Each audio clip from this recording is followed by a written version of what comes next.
Sir, I'm on scene from scene recovery. I understand you did our health and stabilization. Yeah, Chief, it's very, I need you to park this trailer right here and listen to me. You're going to get staged to the back of it. There's going to be a point in time where we're going to need to pull that vehicle free of the tractor trailer because there's a victim still in. Okay, great. I want you to get hooked up, free hooked, okay? Get the barrier in place. Do not hook up. Do not hook up. Okay, get ready.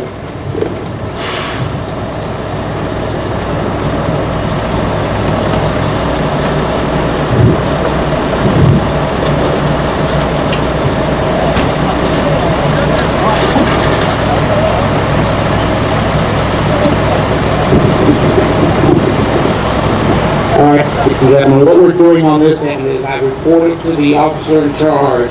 He's requested our assistance to stabilize this. So we're looking at a way to stabilize it and not block the recovery path. They have a body in here. They want us to be able to stabilize it, but leave the top in the end as an escape to take the patient out. You'll also notice they're raising the bus to try to take the bodies out. They're using high pressure airbags. Yeah, we're going to simulate that usually the priority one patient, the child can't be recovered until the vehicle is physically picked up and linked out. So your focus will be on Lisa.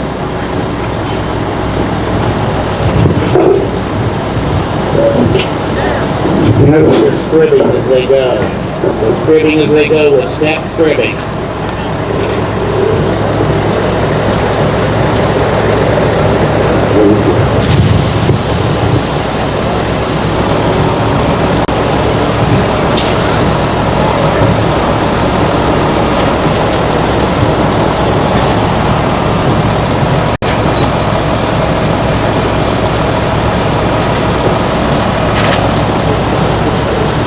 Alright, the plan's been made on this end. We're going to turn the tow truck around. We're going to stabilize it from the top. Our thinking is we want to put this truck in a position that's going to give them stabilization so they can work safely, but also try to stay out of their way. Part of what's done is that these groups have practiced together before. They say, remember the one we did? The exercise where we did the boom out over top of the car? They know what each other's thinking. They know how to interact with each other.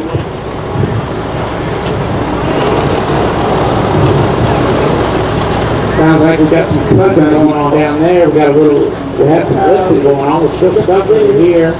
We're getting ready to stabilize up on this end. As I understand it, we have a critically injured patient down here, so life flight's been signaled and is on their way in. I do need to warn all the spectators. This is a real helicopter that's going to be landing, and it will really spit up some dust out of this field, so everybody needs to watch their eyes as that thing lands and takes off, as I understand it. If you've ever been around a life flight situation, you know exactly, or any kind of helicopter, you know exactly what I'm talking about. So it will be a real live scenario.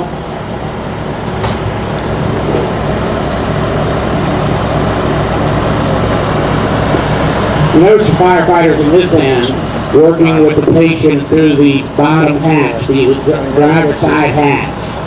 We have the crew rigging a strap connected to a mini J hooked into the body holes on this. What we're going to do is stabilize it from the top and the bottom. And also, the method we've chosen of stabilization on this end, we're going to upright the car with the same method once they're finished. We worked together and planned out the exit for the minivan and the white car, and we'll do those together shortly once they finish their exercise. Uh-oh, there's a helicopter over there in the wind. It's coming this way. Out there, what is that? Northwest, coming in almost due north. So again, folks, remember, this is a real helicopter with real dust and real eye damage can occur. So watch your eyes, please, as that thing comes down. And especially when it goes up, if my memory serves me. That's the bad part when it thrusts up. Russ, why don't you get in here for 1 second and explain what we're doing here, okay? Basically what happens, and we often talk about it, is using the length of the vehicle as a lever. And so many times we get closed mind, okay? So basically what we're doing, as you can see, pretty serious situation. Remember, it's a goal in 60 minutes, okay? Got to get that victim out to the hospital. So basically what we're doing, we're not using our boom, our chains, our recovery lines to pick this unit up. We're basically taking the unit, the integrated unit, which is proving itself as a recovery unit. We're turning that tractor trailer into nothing more than a long lever. We block the fifth wheel, we cross-chain the frame to stop it from turning left to right. We're taking the back ICC bumper, we've cribbed the ICC bumper. What we're doing, again, we are not using any of the functions of the winch or one rope, but we're going to actually lift it with the wheel lift.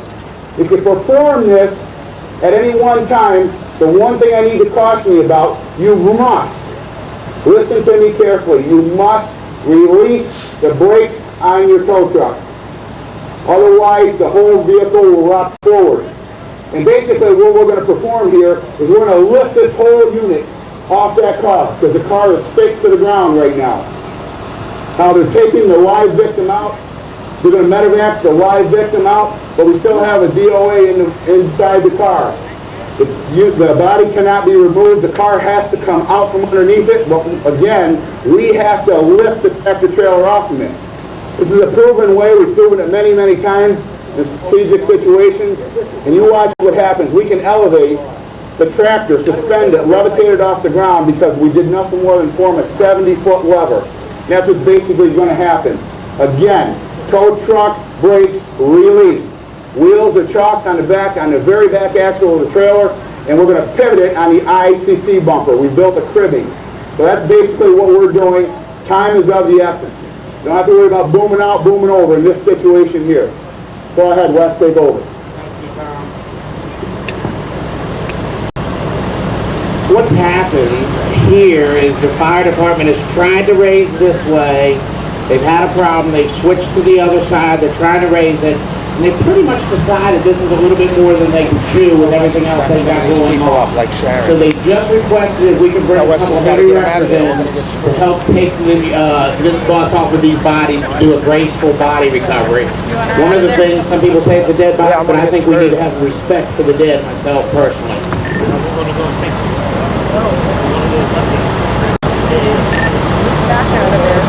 Okay, I got to get everybody out of here that's not part of this. I got to get you off the lawn and back. I've got to get you off the lawn and back or they're going to come shut us down. Okay, I have no control over this. I have to get a safety zone. I have the fire department safety officer telling me we've got to move back away. Please come off the grass. Please come back at least 2 lanes off the curb. Please, please, please. I know we're around this all the time, but the insurance liability here is incredible. And we're thankful that the hotel has worked with the Texas Tow Expo to make this happen. Okay, in a few minutes we're going to have this car pulled out from underneath this 18-wheel so we can do a body removal. I gotta get you folks off the grass. Gotta get you off the grass down there, please, please, please. You folks on the grass, please step back or they're going to shut us down. That's everybody down there on the grass other than Brett from Vulcan taking pictures. Please. Thank you, John. Thank you. Again, folks, I know we're all on these scenes every day, but think about the insurance of the hotel's insurance issue here and what they're allowing us to do and not allow us to do. Back up on this end, it looks like we're coming out the back door with the body. We have stopped here. We're going to call in some heavy wreckers to help here. And down here, I'm not sure what we've got going on. It's almost like a 3-ring circus, isn't it? That's what's supposed to be happening. That's what's supposed to be happening. We've got the carrier positioning itself. We do have the light flight victim out. It looks like Lisa's going to make it. Good job, guys. Good job. How about a round of applause for Lisa, too? Lisa's been an angel helping us. Thank you, Lisa. You did a wonderful job. Look, honey. Ronnie's starting to raise the unit. Now look at coming off the car. It's lifting itself off the car. Yes, you can do this with a loaded unit. Yes, you can. Okay? We're basically suspending it. That's exactly what we're doing. Man, I was talking to some folks one time that were working in a fire department, and they talked about an underride situation like this, and he told me, the fire officer told me the lesson he learned was the truck driver kept saying, I can get my trailer off the car, I can get my trailer. And they were wondering what the heck he was talking about. And he had dock levelers on it. And when they finally gave him the word, He took his dock levelers, put some trimming down, raised the whole trailer off the car. But sometimes there's very obvious answers that we don't come right to because of the environment we're in and the rush and the fuss of it. I love this way that Tom has taught me to take a trailer up in the air. It's a wonderful tool. You know, my mindset before I saw this was to go back there to the trailer and attack that. I didn't think about using all the leverage to my advantage. I didn't think about how easy it is to get to the front of virtually any truck with my underlift. I know sometimes it's not going to work, but boy, it's another method, it's another way. Over here, we do have the carrier stabilized, or the Dodge Caravan stabilized. We do have another carrier on the scene, and I think we might have some big records ready to pull in here. We're coming back for another one, it looks like. Good job, guys, good job.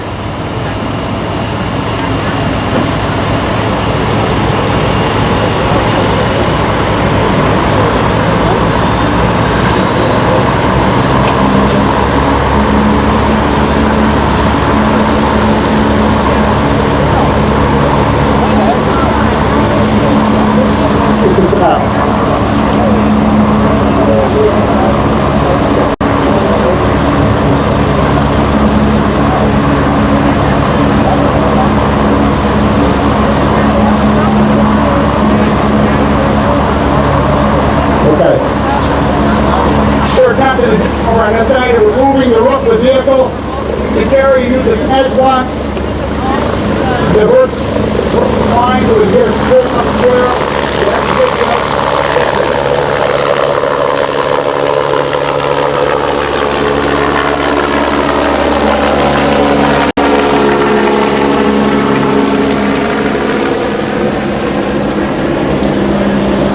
Okay, I've got my two heavy wreckers on the scene. You need some help to pick this bus, right? Okay, we'll get them right on down here.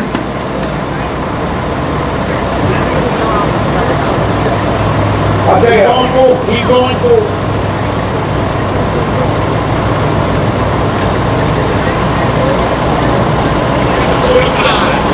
Couldn't have been more picturesque than American flag in the background, couldn't it?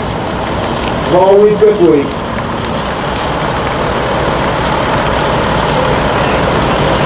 Okay, we've got one heavy wrecker in. I told him that he passed me to come in at a 45. And I've got the rotator backing in on this end. What we're going to do is we're going to attach some recovery straps to it. We're going to take this thing vertical, and then with the use of the rotator, take it out of the way. So the fire department can have a nice clean area to do the body recovery. So that's what you're about to see. It's going to take a few minutes to rig it. We tell me you got to have a rotator to do this job. Heck no, we're not. But we are utilizing the equipment we have on the scene, and we're going to show you to the best of our ability some of the advantages of utilizing some of this equipment. The rotator, you notice, is a 70-ton rotator. Do we need all that tonnage? No. Do we need the stick technique we're going to use? Yes, we do.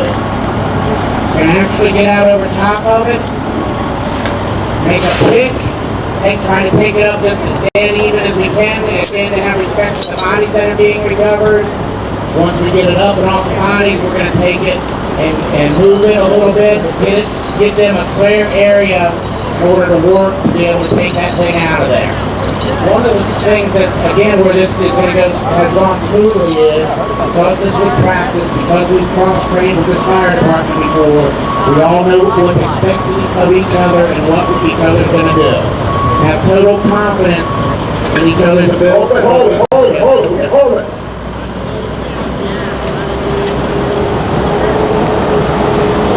We have the car was recovered. We're getting ready to do some more rigging. You notice one of the things that we do is we set this crane up. Takes some time to set the outriggers. He doesn't want to take and be hard on the suspension, find out what the suspension's going to take. That's part of the sign, in my mind, of a true professional. It's not trial and error. They set up and they know what they're going to do. Wes, give me 1 second in here. I'm right here. How you doing, man? Doing a great job. Good to see you, buddy. Doing a great job. Thank you, sir. I didn't get a chance when I was introducing all